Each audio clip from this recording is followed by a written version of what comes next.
In the middle of the chilly waters of San Francisco Bay sits a maximum security facility that housed some of the most dangerous felons during its years of operation. Although no one ever successfully escaped the prison on paper, many attempts were made over the years. The dark history has led to many reports of hauntings within the now empty prison walls. This is the story of Alcatraz Prison. I'm Ashton, and welcome to the Haunted Corner.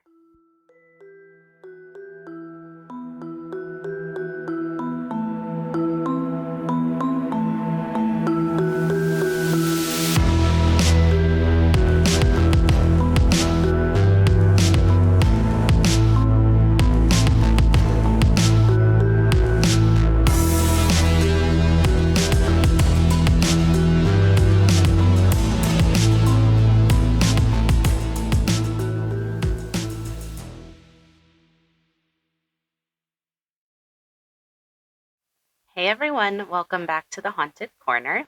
In today's episode, we'll be covering the dark history of Alcatraz. This will include the history, fun facts, the reported hauntings, and even the attempted escapes from Alcatraz. I went down a few rabbit holes, as per usual, and I'm really excited to cover this one. So let's get into it. In 1775, Spanish explorer Juan Miguel de Ayala mapped and named rugged Alcatraz Island, and he christened it La Isla de los Alcatrazes, or Island of the Pelicans, because of its large population of the seabirds. Alcatraz Island, more commonly referred to as the Rock, is an island located within the San Francisco Bay, about 1.5 miles off the coast. In 1846, the U.S. government purchased the land from Mexico for $5,000. In 1850, an order was signed reserving the island for military use. During the 1850s, a fortress was constructed on Alcatraz Island, and some 100 cannons were installed around the island to protect San Francisco Bay. It was staffed by 200 live-in soldiers. However, at no point were the cannons ever fired. Alcatraz also became home to the West Coast's first operational lighthouse. During the American Civil War in 1861, Alcatraz was used to house Confederate prisoners, but still maintained its military functions. And when the war ended in 1865, a decision was made to maintain Alcatraz's function as a military correctional facility. Prisoners were initially kept in the guardhouse basement. However, it was quickly realized that this was not enough space. In 1867, a jailhouse made from bricks was built to be used to house the military prisoners. By 1870, Alcatraz was considered a permanent military post, and it underwent tons of renovations and expansions. Between 1870 and 1878, bomb-proof shelters were created underground, and the 108 cannons were removed because they had become obsolete thanks to technological advances. This new military prison was initially designed to house 300 men. However, more than half were sent off to other postings, leaving approximately 120 men behind. So this allowed more room for the staff to bring their families with them. To accommodate these families, new quarters were set up, which included a 2-ward, 16-bed hospital, a bakery, a bowling alley, and a school. Yes, a school, which would be used by the children in the morning and the military in the afternoon. Like, load up the car, kids, we're heading to Alcatraz. I think I must live under a rock because I knew none of this. That's part of the reason I do this podcast, to teach myself things. Another hospital was built near the lighthouse along with new housing. However, they were destroyed by a fire in April of the next year due to the lack of water on the island. In 1876, Alcatraz celebrated its 100th year anniversary.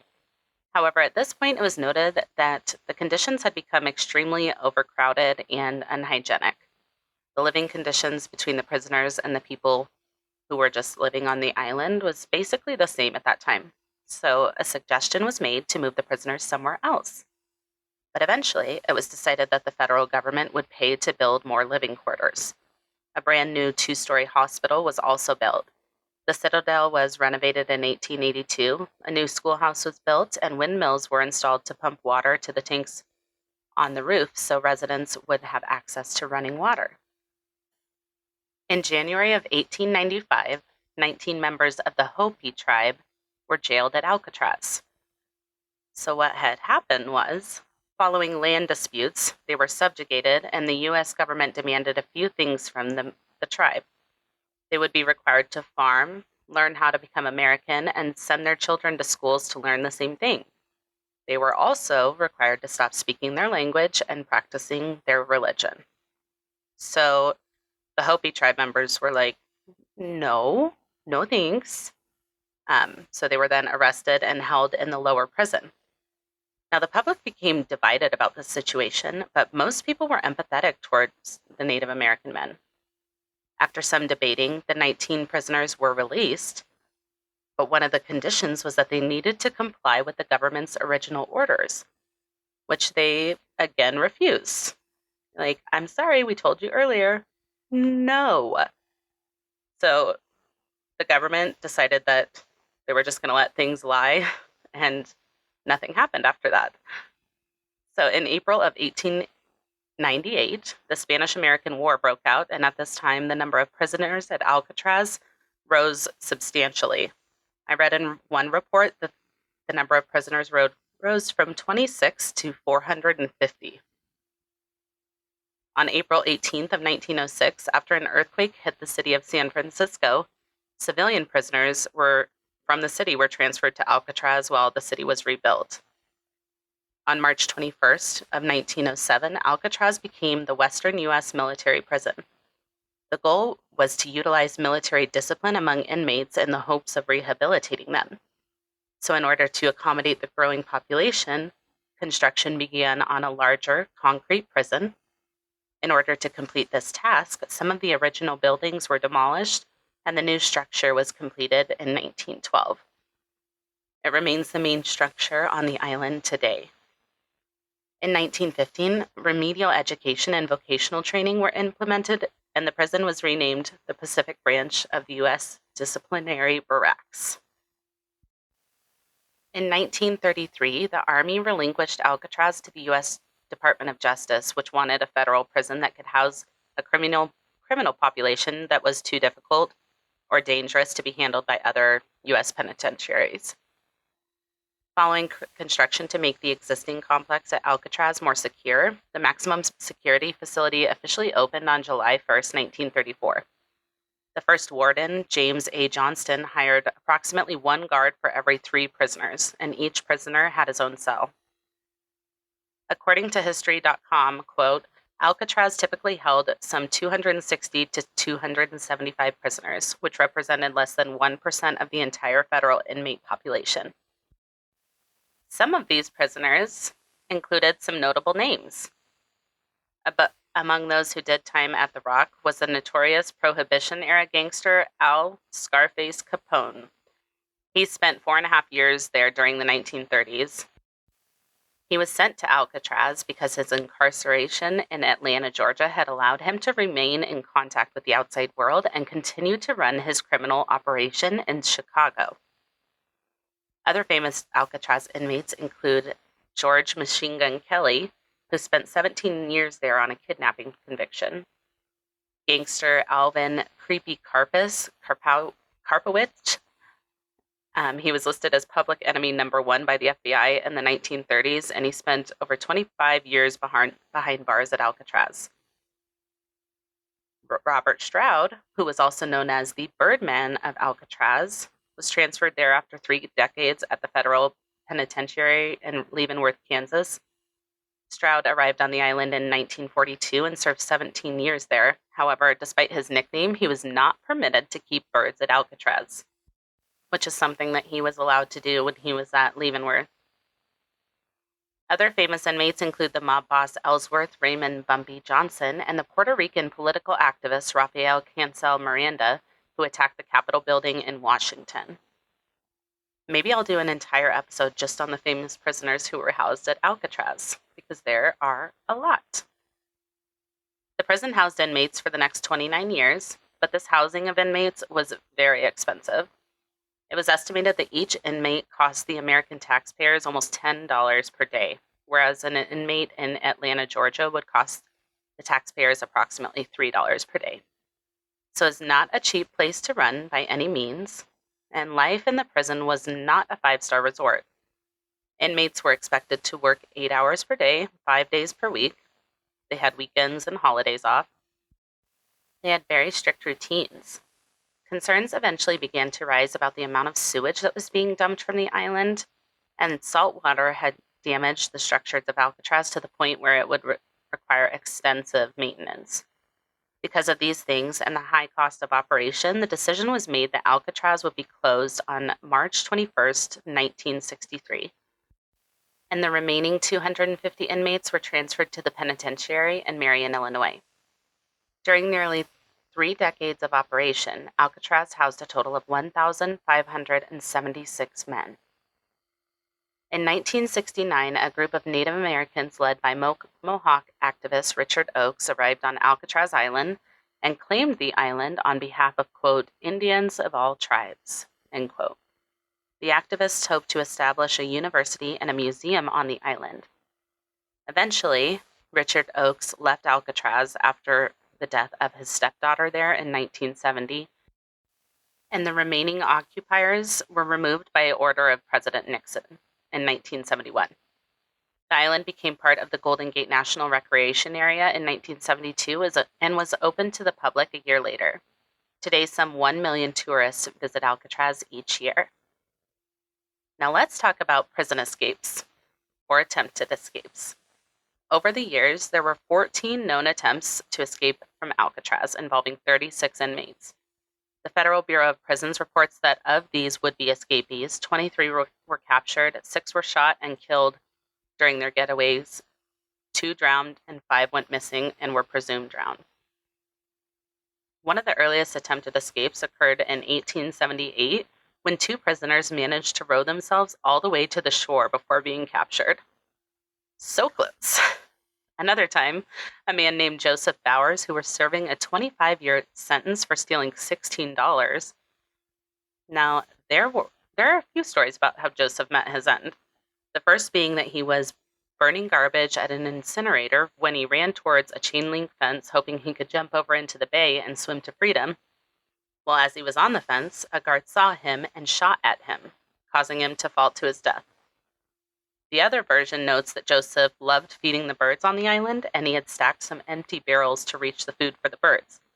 And when a guard saw him climbing on the barrels, he misunderstood Joseph's motive, thinking he was trying to escape, and he shot him. In another escape attempt, 2 men named Ted Cole and Ralph Rowe, who were accused bank robbers, were working in the Industries building when they were able to evade guards in the fog and managed to jump into the bay where they were never found. Because of the current and water temperatures, many believed that the men drowned and their bodies were never found. They weren't the only prisoners who many believe were able to escape the island, and this escape actually inspired the movie Escape from Alcatraz, which you may have seen.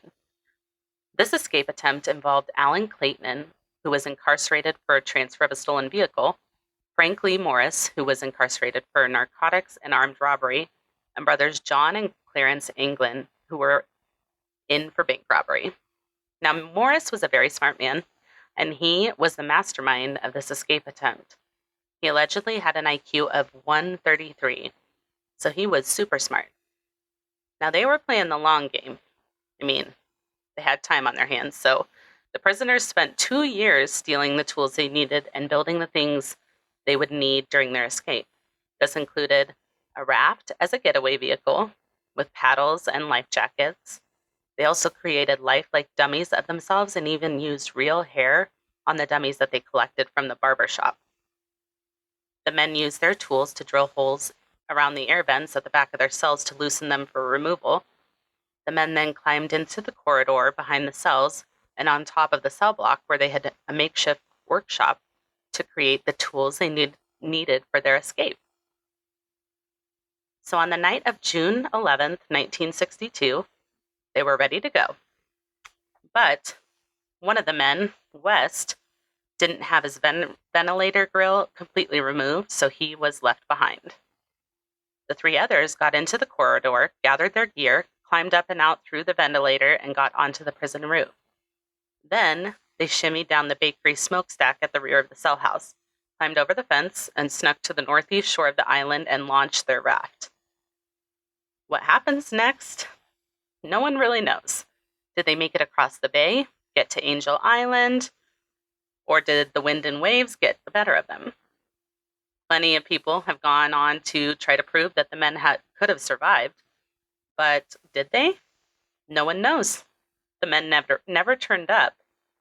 But then, in 2013, the FBI thought they were contacted by a ghost when a letter arrived signed by John England, 51 years after he was declared dead.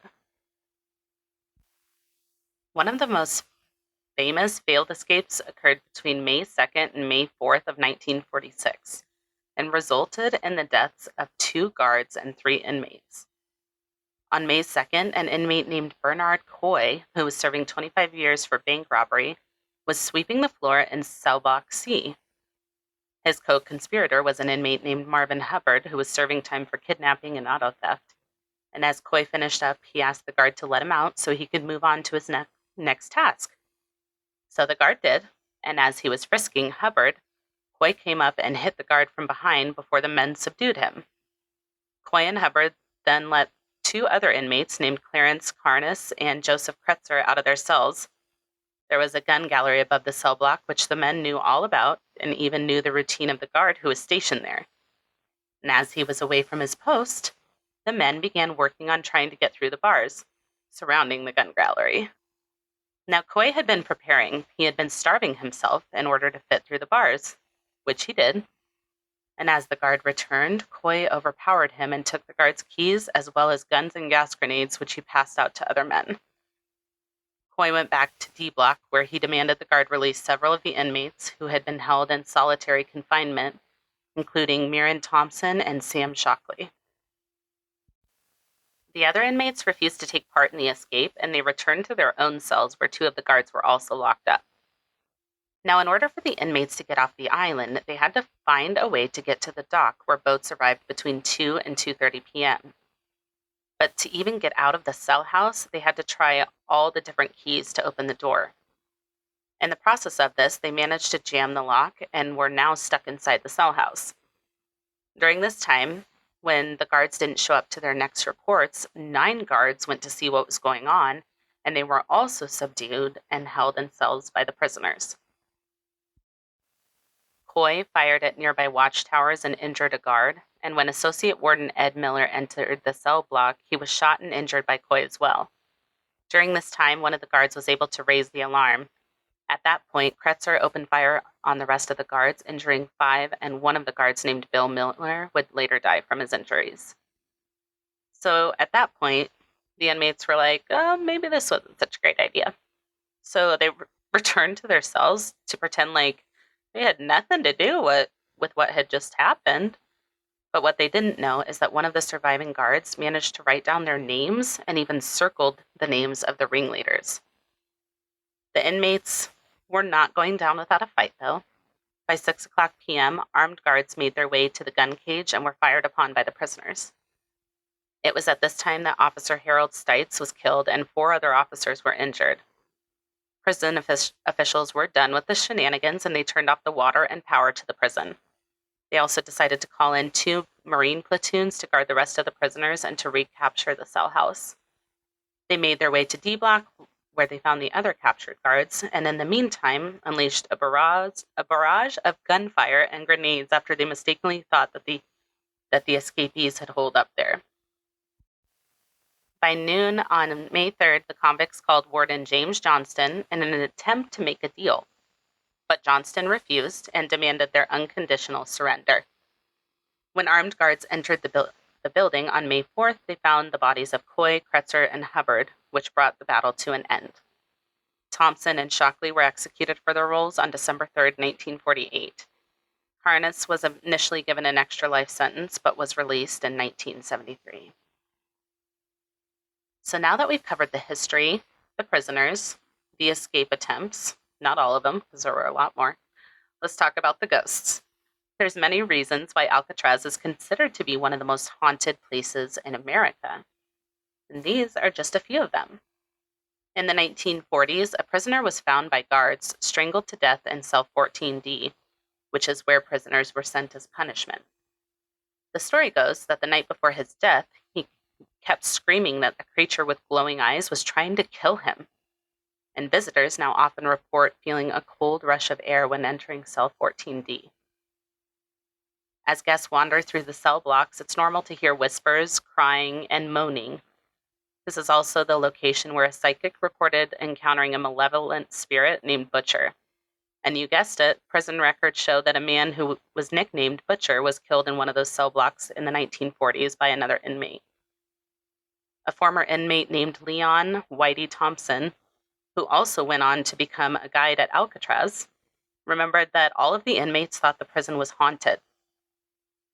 One time, in the 1980s, when he was working as a guide, a ghostly apparition suddenly appeared on Michigan Avenue, which was a long corridor in the prison.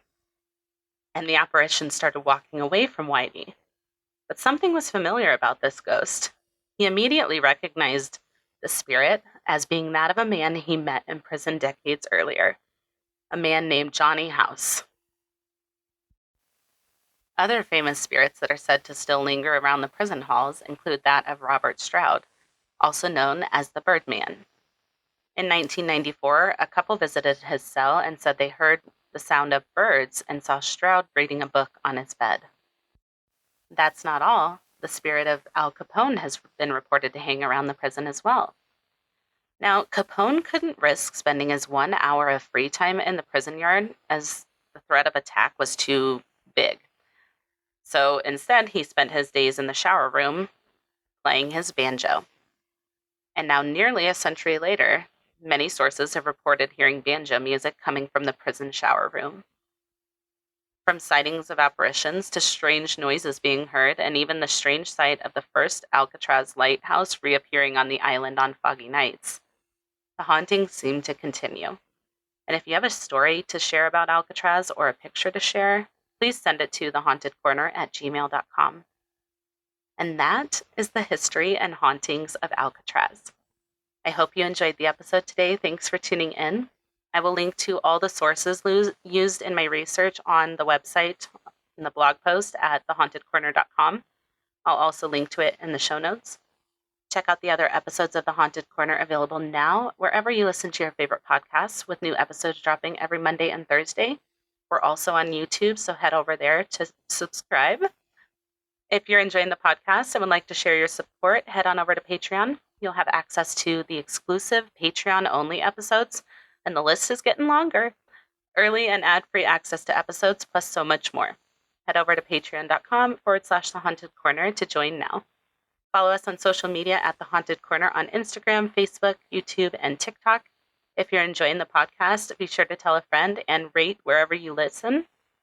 If you have a case suggestion or correction to share, please send it to thehauntedcorner@gmail.com or submit it through the website. Until next time, be kind and take care of yourselves, and we'll see you soon. Bye.